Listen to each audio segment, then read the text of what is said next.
yaitu Clara Panggabean. Ya, pada video kali ini Clara akan video call dengan teman aku yang berada di Jerman, yaitu Abang Michael. Kami akan berbincang-bincang seputar perkuliahan dia selama di Jerman dan apa aja sih aktivitas dia selama di Jerman. Penasaran? Jangan lupa subscribe dulu channel Clara dan aktifkan loncengnya, oke?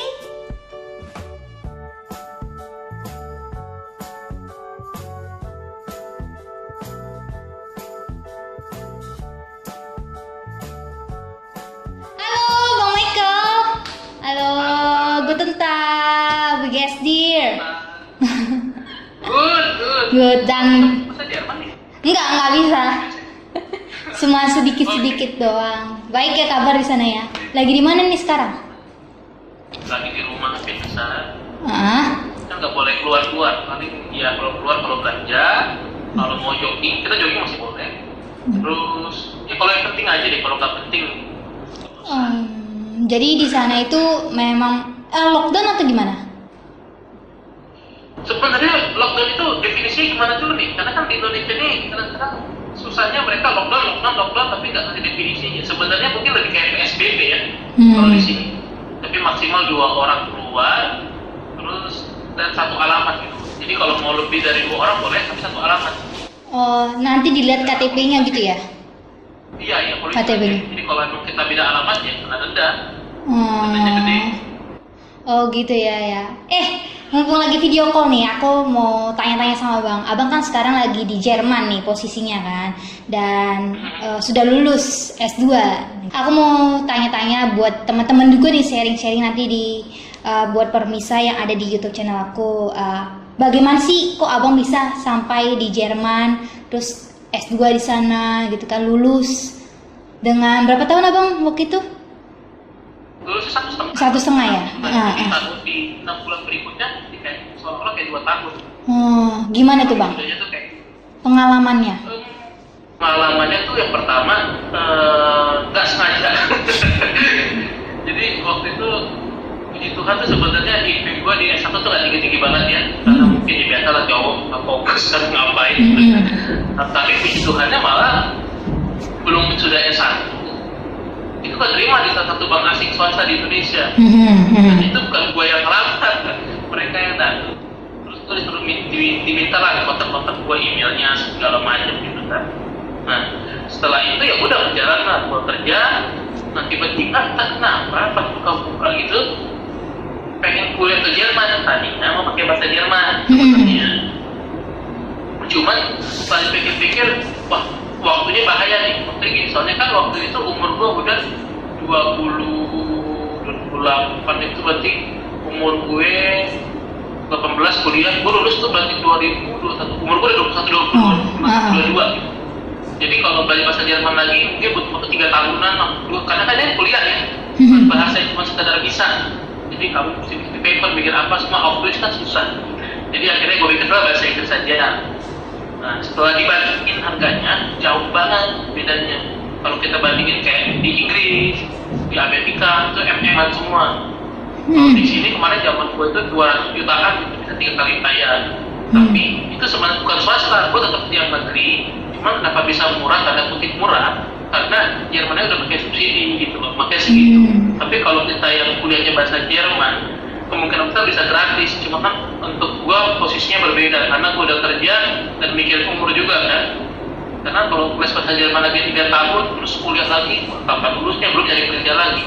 Dan terbukti sekarang karena gua pakai bahasa Inggris, gua bisa wisuda itu kemarin umur 27 udah MBA. Sekarang kan bukan, tapi udah jadi kerja kan. Oke. Pekerja yang tetap gitu. Dan itu planning yang sesuai dengan gue pikirin, karena sempat gue pikir memang setelah lulus cari kerja nggak mudah di sini, karena kita bersaing dengan orang-orang itu. Kan kalau Clara juga tahu ada Uni Eropa kan? Iya. Berarti semua orang Jerman doang lawannya, orang Belanda, ada orang Prancis, jadi persaingannya memang lebih kompetitif gitu. Jadi emang agak susah. Tapi di sana kalau kan Abang kan di Jerman kan, itu berarti biayanya sendiri ya?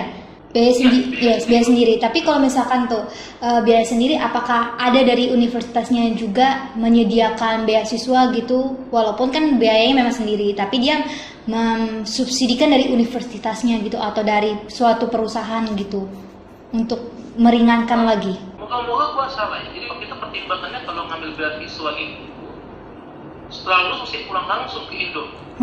Kita nggak usah sebut merek ya. Ya. Pokoknya kalau kita ambil beasiswa itu kita mesti pulang. Sedangkan gua mikir, gua pengen kalau bisa bertahan dulu lah beberapa kerja dulu sebentar, jadi pengalaman gitu kan. Itu pilihan sih memang. Tapi ya ada juga orang yang berhasil wisuda dan kerjanya juga ada. Wisuda, maksudnya ada juga yang beasiswa dan kerja di sini, tapi kayaknya dikit banget beasiswa yang seperti itu. Sangat sedikit. Karena biasanya setelah lulus langsung pulang. Langsung mengabdi lah. Iya. Nah, kalau menurut abang nih, kan abang udah lulus nih, ya kan? Tapi sebelum abang lulus, aku pengen tahu juga apa sih tantangan yang terberat gitu pada saat abang lagi di Jerman gitu kan, S2 di situ, yang membedakan dengan di Indonesia gitu. Ada nggak? Ya, pasti bahasa. Bahasanya. Karena gini, bahasa Jerman itu juga nggak bagus-bagus banget, karena kan kuliah gue bahasa Inggris dan gue udah pernah ngerasa itu belajar dua bahasa bareng acak adul jadinya. Jadi bahasa Inggris gue tak menurun, bukan menurun sih sebenarnya. Jadi pas kita ngomong itu susah. 3 bahasa di mulut gitu loh. Jadi contohnya waktu gue mau presentasi kuliah nih, kan sambil juga belajar Jerman. Jadi itu mesti kan good morning, I want to present my presentation bla bla bla gitu kan. Nah itu gue kecampur-campur sama Jerman jadinya. Presentasi dong gitu loh. Jadinya kacau nih. Sedangkan fokus kita awal kan kuliah. Ya udah. Tapi setelah itu gue belajar bahasa Jermannya dengan cara part time job. Jadi otomatis ya memang mungkin grammar belum tentu benar, tapi kita berani kan ngobrol dengan customer, dengan apa, bedanya agak naik. Dan mungkin kalau gua kerja di sini, baru nanti gua les lagi. Karena berpikirnya gini loh, kalau gua belum kerja tetap les, keluar biaya lagi kan? Iya betul. Biayanya dalam euro lagi. Double lagi. Double. Nah, belum tentu kerja gimana? Memang orang bilang sih nggak rugi belajar bahasa, benar. Tapi kan sampai lulus nih. Iya betul. Karena orang tua nggak mungkin bisa bantu semua. Karansinya terlalu tinggi dari rupiah ini ke euro tuh tinggi sekali. Makanya jadinya gue mesti part time job juga untuk pick up. Iya, oke. Nah, aku nanya nih juga kan, kita juga sebagai halak Batak. Aku juga kan paling suka nih makanan-makanan Batak di sana atau enggak Indonesia lah gitu, kayak nasi padang gitu atau gudeg gitu. Ada nggak bang di situ sebenarnya? Atau kita harus belanja dulu untuk beli bahan bakunya atau gimana? Kalau ada, kebetulan gini, gue ibadah di JKI, jadi kayak semacam Jemaat Kristus Indonesia. Jadi memang itu gereja Jemaat Indonesia, tapi mayoritas mungkin orang-orang Indonesia yang udah tinggal lama di Jerman ya. Nah jadi kadang-kadang kalau rindu tuh enaknya di sana ya. Oma-omanya, tante-tante di sana ya bikin tuh. Ada juga orang Batak bikin saksa. Orang Batak sendiri ada juga namanya Himaboni. Singkatan dari Himpunan Masyarakat Bona Pasogit. Oh ada juga di situ ya. Jadi serasa pulang kampung gitu ya bang. Wah iya, ngomongnya udah gak ada bahasa Jerman lagi, tetap aja bahasa Batak. Kalau lama di Jerman juga. Rasito gitu. Ya bukan cuma orang tuh bahasa Batak yang pasti. Alah. Terus. Ya, paling kalau ini kalau masak sih gua nggak terlalu jago, tapi kalau masak kayak kari ayam, spaghetti, yang gitu-gitu lah yang agak ringan ya. Habis masak buat diri sendiri capek juga ya kalau aku berterima kalau gua jadi ungkep di apa aduh enggak deh. Berarti abang di situ setiap hari makannya apa sekarang? Nah nasi nggak, tetap nasi nggak atau gimana? Berarti ini ngebahas setelah pandemi ya, maksudnya sejak dari rumah ini ya? Iya, selama pandemi ini kan nggak bisa keluar juga kan, terbatas juga kan? Untungnya sih di sini ada jual beras, jadi nggak masalah. Oh iya. Atau misalnya Indomie juga dijual, jadi sebenarnya ya aman-aman aja. Aman-aman aja ya. Tapi kalau keseharian biasanya? Biasanya sih paling sering ya gue beli ayam misalnya 500 gram pakai wortel, terus ada bumbunya gitu kan, misalnya tinggal digoreng pakai bawang bombay, terus kalau nggak mau pakai santan gue biasanya pakai susu cair gitu kan. Ya udah, jadi ayam itu sama 2 hari biasanya. Pakai nasi. Nggak pakai nasi? Simpel. Pakai nasi. Pakai. Oh, gitu ya. Tapi tetap lah ya. Ayam. Sebagai orang Indonesia harus pakai nasi juga. Atau Nggak gimana? bisa, beneran. Sampai dulu orang tua aku datang ke sini, mereka minta pizza, kok sakit kepala. Nggak bisa nasi aja ya. Terus nyokapku ngomong kan, ya elah udah tinggal lama di Jerman masih aja. Ya, belum makan. Kayak nggak makan gitu ya? Kayak nggak makan. Iya. Oh ya, aku juga mau nanya nih kembali ke topik yang tadi tentang abang belajar. Nah, komunitas abang itu apakah teman-teman abang itu hanya sekitar orang Indonesia atau berbaur atau bagaimana sehingga abang juga bisa belajar, kan ini abang jadi semakin pasti dong ya dengan berbahasa Jerman kan di sana mau tidak mau karena lokasinya juga kan itu. Jadi komunitas abang itu apakah hanya orang Indonesia atau orang Jerman juga atau gimana bang? Sebenarnya satu hal yang jangan ditiru dari gue itu, bahasa Jerman gue tuh masih dilema kan, tanda kutip. Maksudnya gini, gue mungkin mengerti apa yang dibilang, tapi secara structure grammar tuh belum tentu benar. Iya. Cuma waktu itu memang kondisi juga di kelas kita kan kuliahnya bahasa Inggris ya. Iya. Jadi even ada orang Jerman di kelas ya kita tetap pakai bahasa Inggris ngobrol. Tapi terbantu dengan partai gue. Karena partai kita tetap teman Jerman, ya udah mau nggak mau itu ngomong kan. Dari situ juga semakin belajar berlatih juga ya bahasa Jerman ya dari part-time itu ya. Sama bos, bosnya orang Jerman. Dia nggak mau pakai bahasa Inggris. Oleh orang Jerman, iya. Mau nggak mau ya, ditutup dengan keadaan gitu ya. Iya mas, tapi tadi gua bilang dari structure untuk grammar belum tentu sempurna. Iya ya. Cara kuping gua sekarang sudah terbiasa dia ngomong apa gua ngerti. Oh gitu ya, iya. Nah, abang nih kan abang udah lulus. Nah, sekarang juga lagi menanti sambil berjalannya waktu. Ini pandemi ini kan juga berakhir gitu ya. Ada nggak sih kerinduan abang untuk setelah semuanya ini berakhir balik ke Indonesia atau pengen dulu bekerja di sana atau bagaimana bang? Kalau planning masih sama sebenarnya, lebih idealnya kerja di sini dulu supaya CV-nya bagus. Ya memang sebenarnya MBA di luar negeri juga bagus sih, tapi kalau sebatas ilmu menurut gua semua ilmu sama kan. Iya betul. Belajar MBA di Indonesia, belajar di mana, tapi ya meskipun nggak sama-sama banget lah, karena prosesnya pasti beda dengan kita di Jerman misalnya pakai bahasa Inggris, terus juga metodenya ya. Kalau di sini lebih banyak diskusi. Ini kalau di Indonesia lebih kayak individual ya, teori jawab gitu. Dan apa namanya, ya itulah pokoknya jadinya.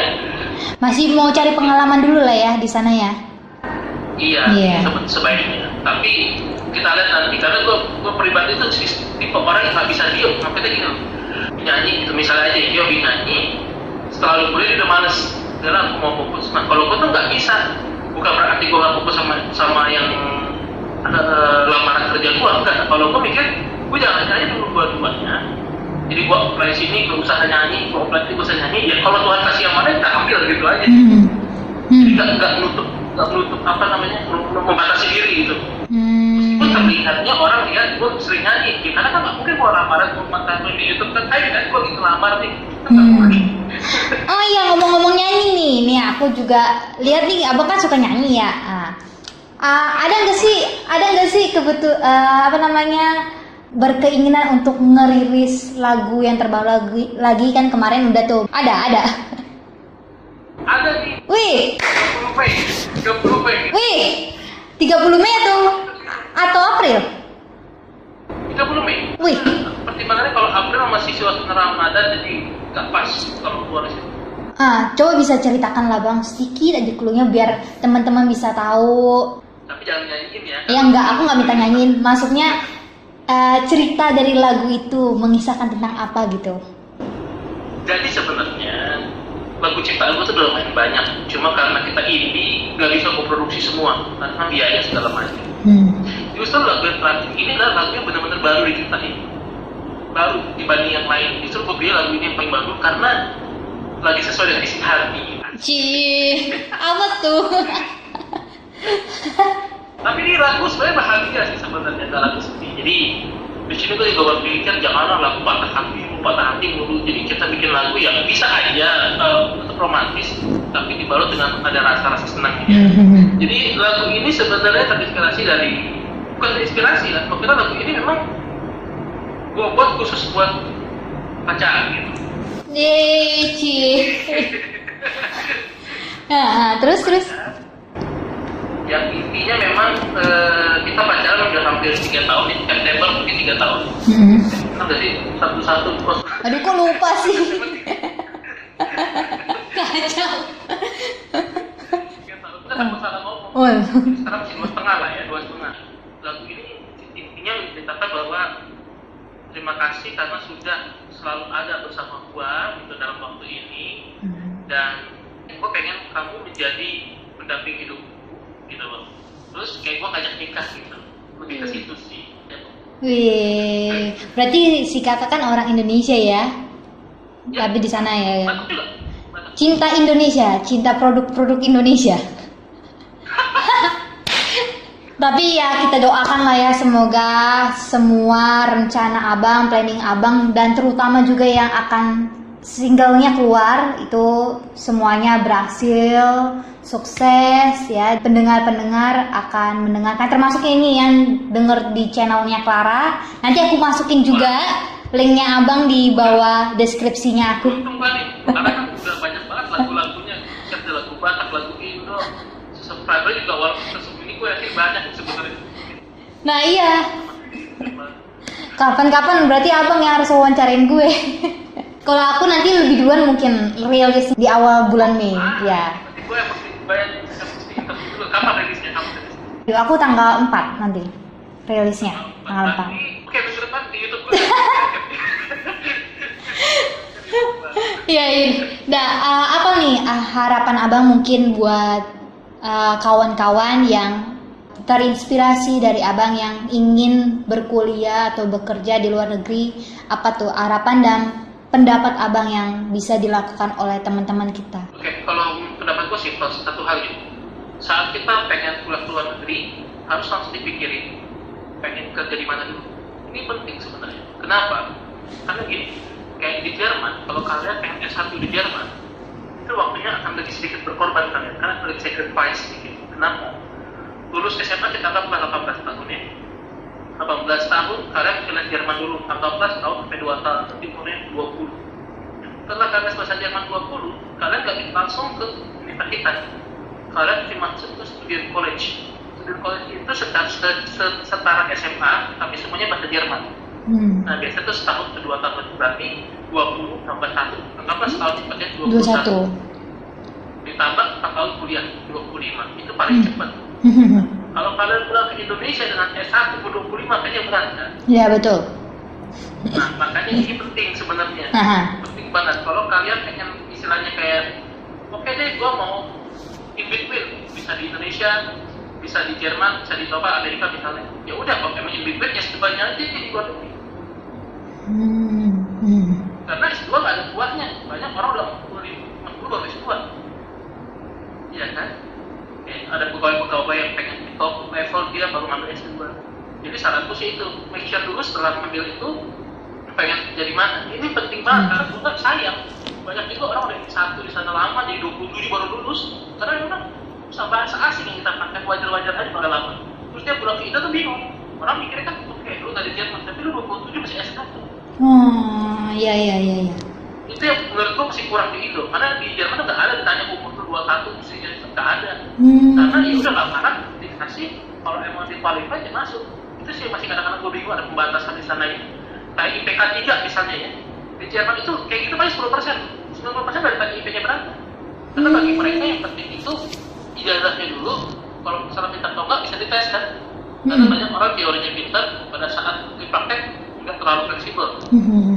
Kayaknya negara kita mesti bayar itu juga di sana. Jangan dibatasi orang dengan IP dan umur baiknya. Iya. Kalau di Jerman nggak ada, mau S1 30 juga mereka nggak ada masalah. Iya. Itu sih yang paling penting sih. Jadi pengen keluar negeri, mau kerja di mana? Karena kalau cuma bikin satu step doang, step itu kan sayang nanti. Iya betul. Baik deh. Iya udah banyak banget kita bincang-bincang pada hari ini. Terima kasih banyak Bang Michael. Sukses selalu dan sukses. Oke, oke.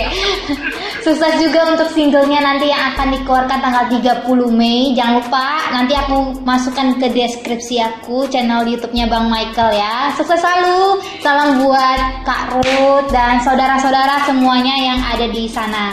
Dadah. Terima kasih Bang Michael.